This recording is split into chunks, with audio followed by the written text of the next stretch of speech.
अटल चषक फुटबॉल स्पर्धेला आजपासून मोठ्या दिमाखात प्रारंभ झालाय। सायंकाळच्या सत्रात दिलबहार आणि प्रॅक्टिस क्लब या दोन बलाढ्य संघात सामना रंगला। टाय ब्रेकरमध्ये दिलबहार संघानं प्रॅक्टिस क्लबवर 4-2 गोलनं विजय मिळवला, तर सकाळच्या सत्रात बालगोपाल आणि संध्यामठ तरुण मंडळ संघातील सामना देखील टाय ब्रेकरवर गेला। 4-2 अशा गोल फरकानं सामना जिंकत संध्यामठनं पुढील फेरीत प्रवेश केलाय। नामदार चंद्रकांतदादा पाटील यांच्या पुढाकारातून छत्रपती शाहू स्टेडियमवर अटल चषक फुटबॉल स्पर्धेला आजपासून सुरुवात झाली आहे। स्पर्धेचं उद्घाटन अप्पासाहेब दड्डीकर, पत्रकार सुधाकर काशीत, डॉक्टर संतोष प्रभू, विनायक तिरमारे, भाजपा प्रदेश सचिव महेश जाधव, जिल्हाध्यक्ष विजय जाधव, राहुल चिकोडे, गणेश देसाई, राजू एनडी जाधव, विश्वजित साळोखे यांच्या उपस्थितीत झालं।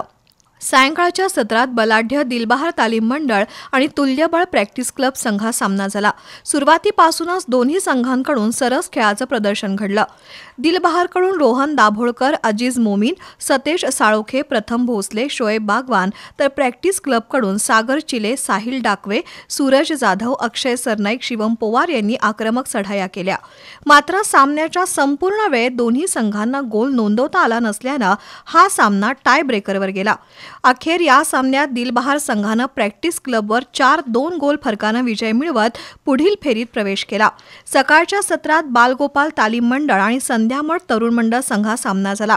हा सामना देखील चुरशीचा झाला। संपूर्ण वेळेत गोलची नोंद झाली नसल्यानं टाय ब्रेकरवर खेळवण्यात आलेल्या सामन्यात संध्यामठ संघानं 4-2 अशा गोल फरकानं विजय मिळवत पुढील फेरीत प्रवेश केला।